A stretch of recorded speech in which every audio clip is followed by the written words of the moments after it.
Hey guys, TheVerveNerd here, and today I'm going to present to you 10 Million. This is a game developed by one person, Luca Redwood, and she initially developed it for iOS platforms.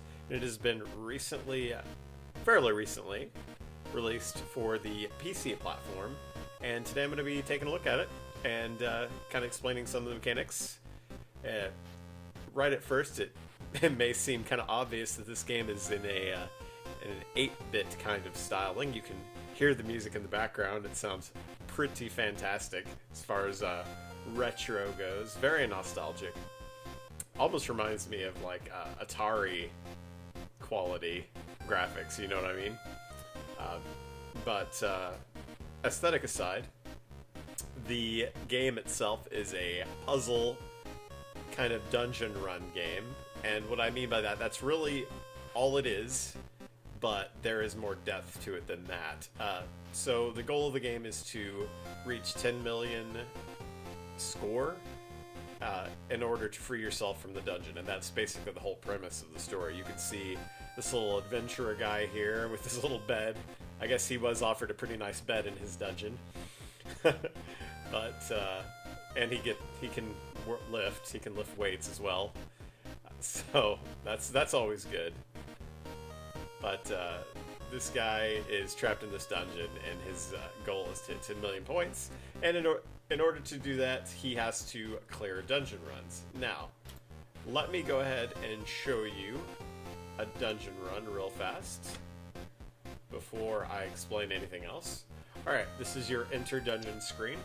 This is where you choose what rank of dungeon you want to enter and what kind of monsters you face, and how much of a score multiplier and resource you get depends on the difficulty of the dungeon. So say we go to a lower level dungeon, you can see the score multiplier decrease as well as the resources, and the monsters you fight, of course, are weaker.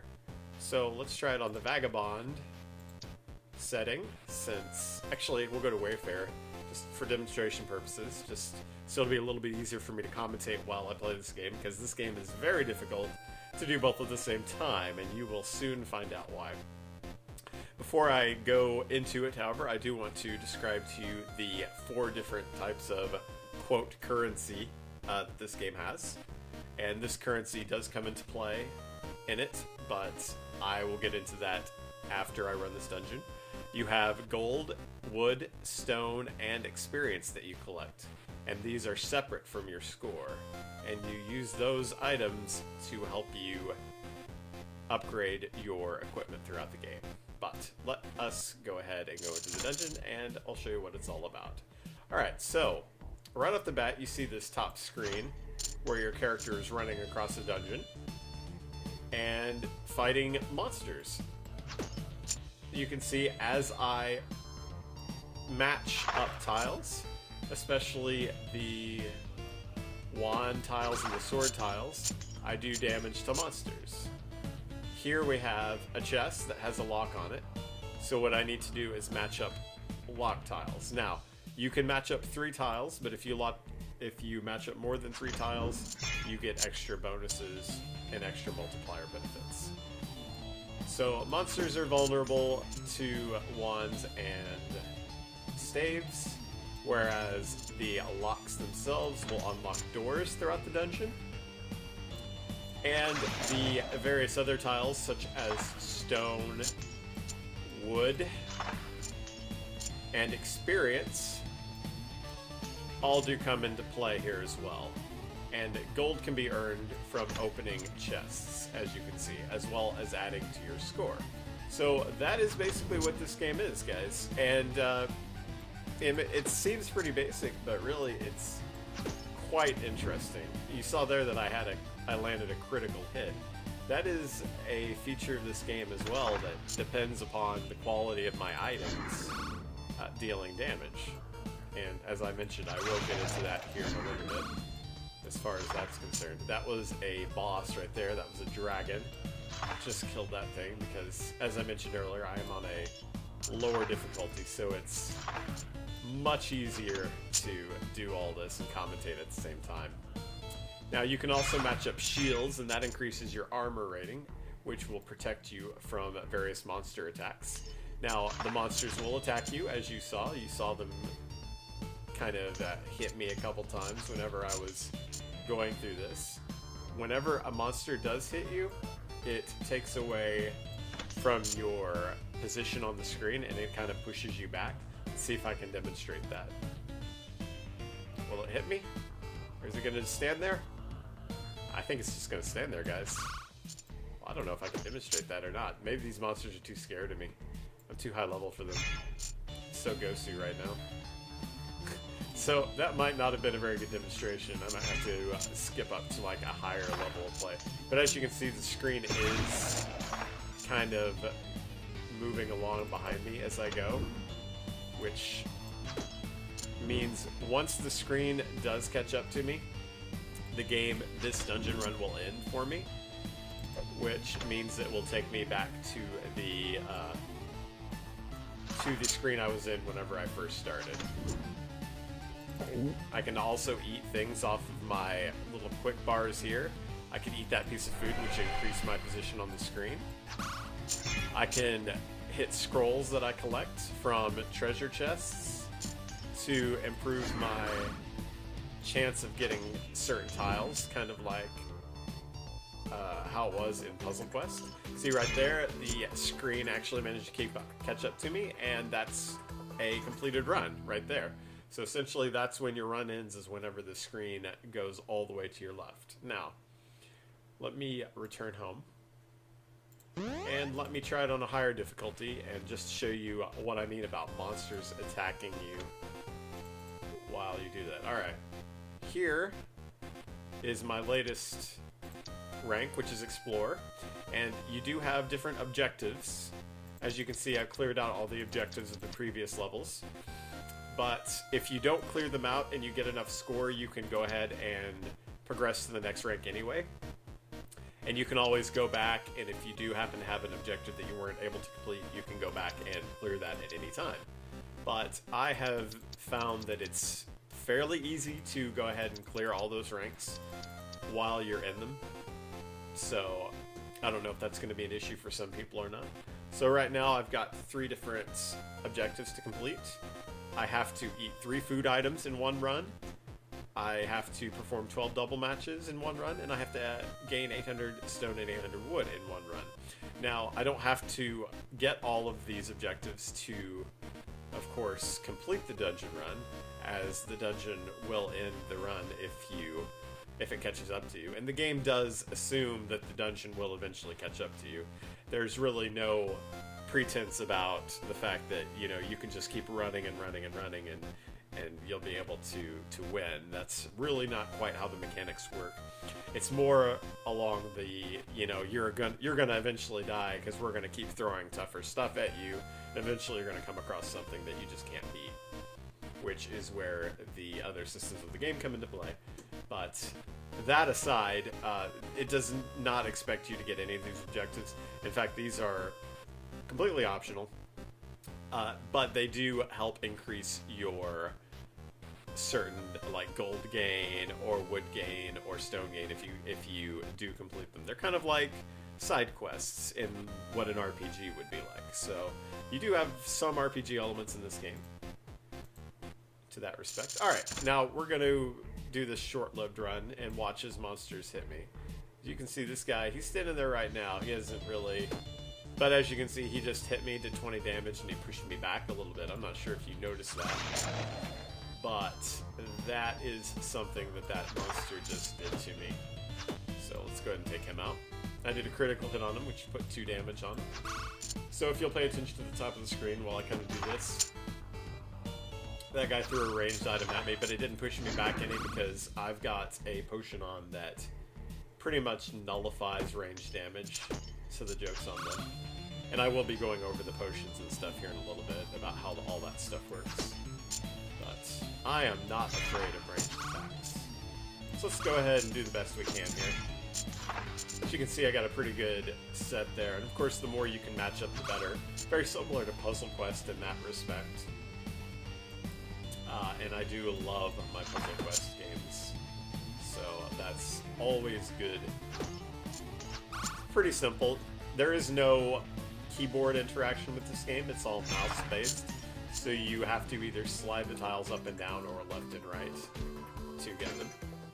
Alright, so that run completed rather quickly because it's very hard to commentate and play at the same time in this game because time is definitely against you. But as you can see, these things kind of turned red, meaning that I didn't get them.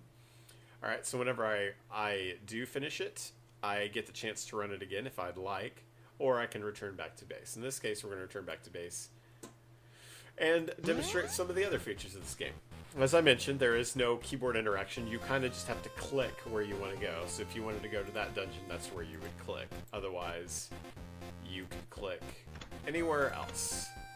Which we have 6 rooms here, which you may be curious about. Now, these rooms, they offer your character different upgrades, so to speak, based upon your different statistics. So, for instance, this is my trainer room, as evidenced by the dumbbells in front of it and the giant arm flexing above it, I guess. And this room allows me to spend experience, hence the training, to get different buffs, essentially. Some pretty cool ones. This is my favorite room, actually. Some examples of this room would be, for instance, grants a larger time bonus when opening a chest. So, for instance, if I were to come across a chest in my dungeon run, the game would kind of slow down, the scrolling would slow down, and give me more of a chance to try to find a key to match the chest. Another one would be Dragon Slayer, which I don't have enough experience for. That's a lot of experience, but I did fight some dragons there. Dragons are kind of boss monsters. So this one here would give me a 20% damage bonus versus dragons. That's pretty good. And then Big Pockets grants an extra item slot. Those item slots that you saw at the left-hand corner of the screen, they come in handy because you do get them by matching a lot of like 4 or 5 plus tiles. They do sometimes randomly give you an item from that. And being able to hold an extra item is pretty baller, in my opinion. So these are pretty OP abilities, really. I rather like them. Alright, so we've described that one, so let's take a look at this one. This one kind of looks like a helmet, right? But it's actually a shield. Now, I did mention during my playthrough that the shields do increase your armor rating, which what that does is it essentially makes you, go figure, a little bit harder to hit and a little bit more tanky for damage. So basically what this room does is it allows you to upgrade the type of shield, the shield material, and the shield size for gold. Now, as I mentioned, gold you can acquire through chests and by doing very well through your actual run and by staying ahead of the screen on occasion. So once you upgrade these items, this allows you to increase how many shields, or rather how much armor you get every time you match a shield tile up. So in this case, I've upgraded to the point, it's called a Great Steel Tower Shield now, but now I get 14 shields per every match, and I can do up to 40 shields of damage protection. So every time I match one of those whenever I match 3 shields up, I get 14 shields, up to a max of 40. Pretty cool. And if I were to, like, say for instance I was a level 2 shield maker, I could use the upgrade button here, upgrade it, and then that would cost wood and stone, and I could then upgrade it to level 3, which I am now, which lets me go ahead and do that. All of the rooms are upgradable. I have already upgraded my trainer and my shield to the max level. However, I have not upgraded this room yet. Or have I? Yes, I have. Okay, let me try to find a room I haven't upgraded. Okay, so apparently I've upgraded all those rooms. I'll describe what they do here in a second. Okay, for instance, this room here. This is the armor room. This will basically help with generic damage reduction, and it slows enemy attacks down.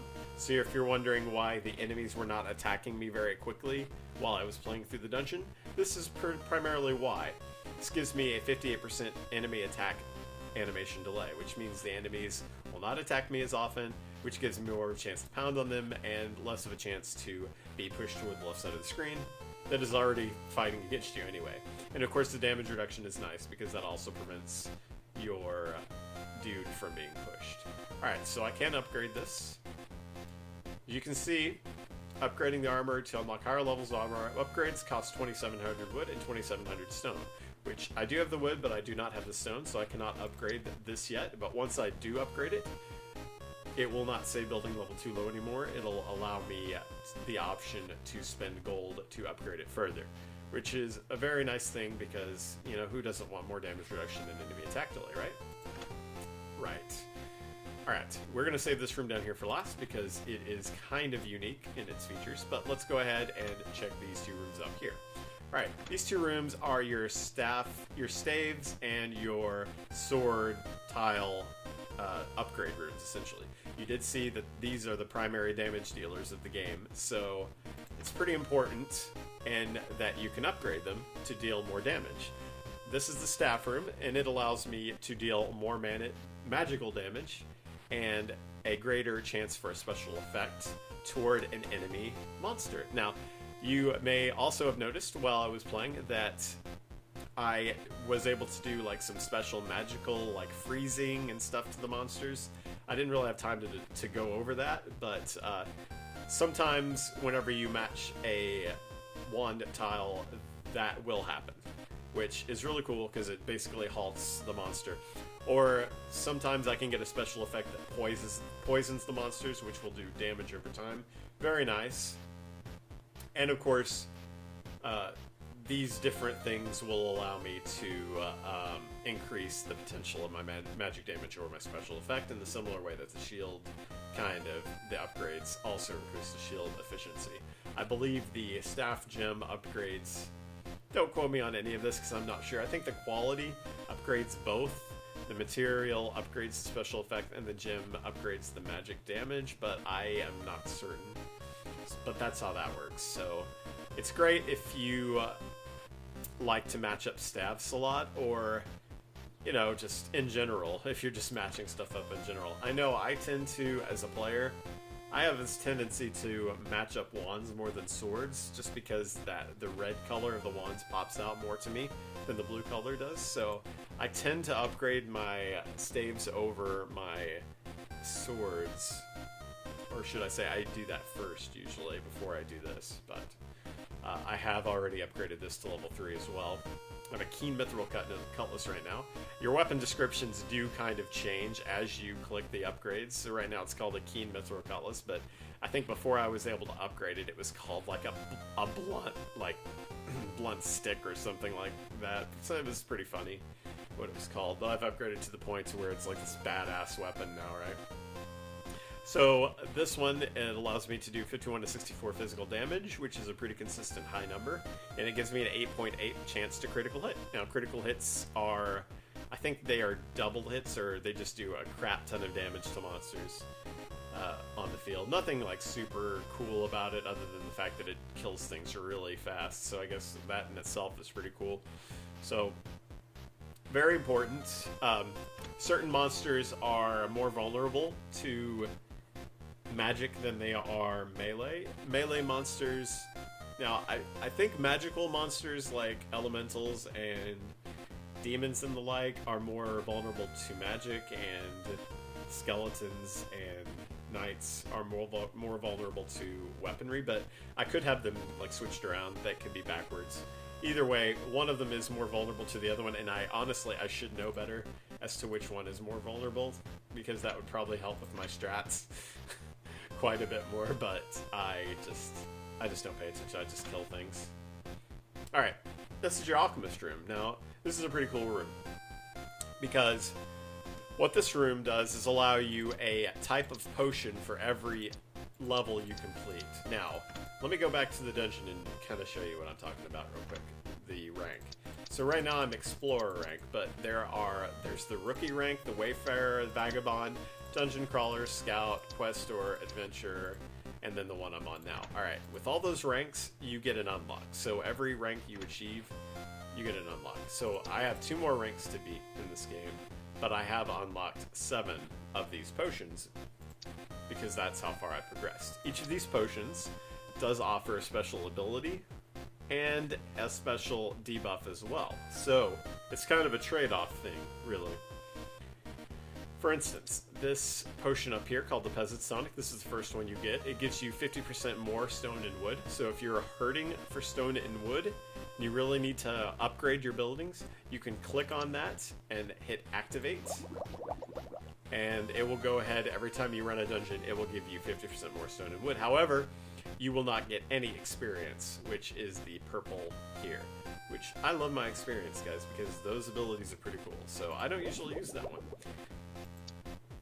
But we can move on to something maybe a little bit more interesting, like the Gambler's Brew, which gives you a 25% chance to critical or special strike, and it takes away 25% of damage that you would do. So this is more for like if you wanted to just like immobilize or do like a bunch of criticals to your enemy, but not as much like regular damage. So if you match up more than 3 tiles, like 4 or 5, your chances of getting a special strike are increased. So this would be more for a strategy like, you know, trying to match up more than just 3 tiles at a time and trying to go for the big damage.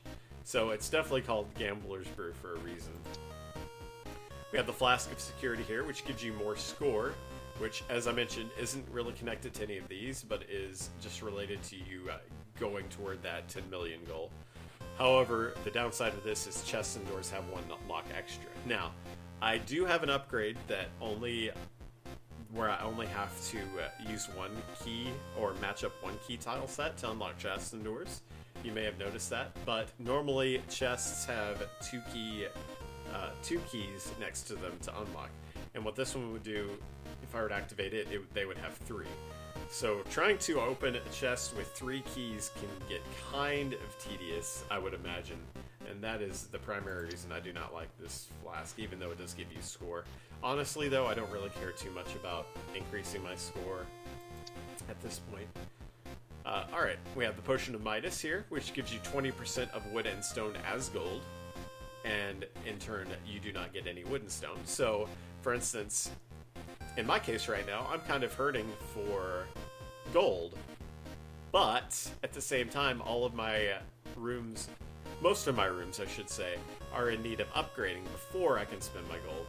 So what this would do, this would give you what you would get, 20% of what you would get of stone and 20% of what you would get as wood, and transfers it to gold. However, it doesn't give you any wood or stone during the dungeon run, which kind of sucks in a way. Right now, I have Bottled Wind on, which is the only one I have on, which I really think it's a pretty cool tonic, which means range attacks do 0 damage against me. I find that a lot of ranged monsters, they're pretty cheap in this game. They will hit you, like, as soon as they pop up on the rest of the screen, they'll try to hit you all the way on the left. And you could have, like, 3 more enemies that you're fighting, while the ones on the right are just lobbing stuff at you and pushing you back. So I really like this, this thing, because those range attacks will do nothing to me. However, other attacks do 30% damage, which means, like, my attacks will do 30% damage most of the time. And I'm not sure if that counts for enemies, but I really have found that having this potion on is really handy for me. Alright, here we have the Hero's Elixir, which this is another score kind of modifier thing. So if you really care about getting your score up there and just beating the game, this is definitely another one for you. This increases your enemy toughness by 50%, which arguably isn't bad, 50% toughness, but once again, not one that I'm quite interested in. Now, this is one that just became unlocked for me not long ago, so I'm going to take a look at this. This is the Philanthropic Brew, which gives me 20% of wood and stone as experience. Now, this is pretty good. Even though I would get like 0 wood and stone, once again, which won't let me upgrade, it would give me more experience, which is, I love the experience in this game, so that would be pretty cool. What's interesting that you could do is you could probably combo this one with this one, and there would be no detriment, since both of these give you 0 wood and stone. So you could perhaps get more gold a run and more experience a run without getting any wood or stone. So you can kind of build it in a way to where you can get what you want when you want it. So if you know you're low on gold and you know you don't want any wood or stone, you can definitely go ahead and get that for yourself by messing around with the potions. So definitely a thing. So guys, that's pretty much this game, really. I find it highly enjoyable, actually. It's got that really nice, addicting feel that an iOS game has, and you know, having it translated over to the computer, to the PC is pretty cool, just to kind of play it in your off time and just have fun with it in general. I was always a sucker for these types of games, so it's pretty cool. And the 8-bit nostalgia is really fun, so definitely a great diversion for your time. But anyway, this game is called 10 Million, and you can pick it up on Steam for pretty cheap right now. So thanks, guys, and if you like this video, make sure to like, comment, and subscribe.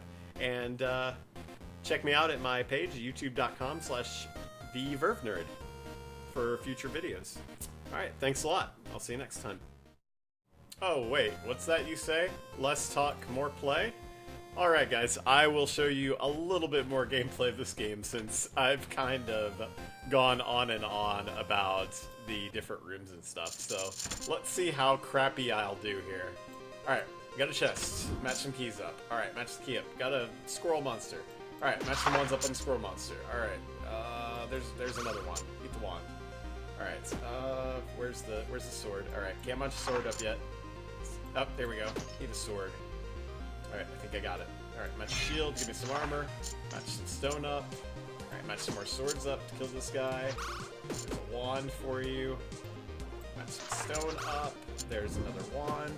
Drinking coffee to increase my position. Double click on the ball to deal damage. Match 4 in a row on the sword. Let's match 4 in a row on the keys to unlock that chest. There we go, got some more coffee, increase my position. Since I'm all the way off to the right, that is increasing my score exponentially. That is one feature of this game that it does have, so it's always a benefit to try to get ahead as much as possible to get the highest score if possible. Alright, let's go ahead and match that up. Let's go ahead and match some shields up, give me some armor. What else can I do? Match the wand up there, match the swords up again, match the shields up again. There we go, so we got another key. Unlock the door. Go. Some more sword action. Those star tiles, they're actually wild tiles. What I mean by that is they will allow you to match any tile up together. They're basically like as wild card tiles. Alright, let's go ahead. Alright, that one unlocked on its own because I was able to... Lost my train of thought. Alright, match it. Yes, killed him. Got the wands. Got 4 wands in there. Let's match the keys up. Unlock the chest. Look at my gold increasing because I'm all the way up to the right. Isn't that awesome? There we go. Let's match that up. Let's go up to the right a little bit more. I want to get that score up, guys. Let's unlock this door. Alright, let's fight this guy. What do we got? What do we got? Match up swords. Match up wand. Let's match up this wand. There we go. Let's see, what can I do? Let's go ahead and use a ball against them. I'm starting to lose my focus, guys. Let's match up the keys. There we go. Take that meat to go ahead. Oh shoot, we got 2 keys to unlock. Alright. Generally, when there are 2 keys to unlock, that means I'm actually increasing my dungeon level by 1, which means I'm getting ready to move on to some higher difficulties. Normally there would be just 1 key there, as I mentioned, because I do have the buff that gives me just the 1 key. But since I came across that, that means I'm increasing my difficulty. Now I'm fighting against the frickin' giant dinosaur. Let's fight the Tyrannosaurus now. This is quite difficult. As you can see, he's pushing me back quite a bit, and I think I'm going to lose at this point. But man, what a run was that. So yeah, that kind of just shows you some of the, like, the hecticness of this game, really. You don't have time to do anything but just try to, like, match those tiles as soon as possible. And apparently it was a pretty good run, because I got 2 of my 3 objectives complete. And once I do complete these objectives, I can return home. As you can see, they gave me gold off to the side, much needed gold. They will fill up with more objectives as I complete them. So, guys, that was some more gameplay from me on 10 Million. Thanks a lot. I'll see you next time.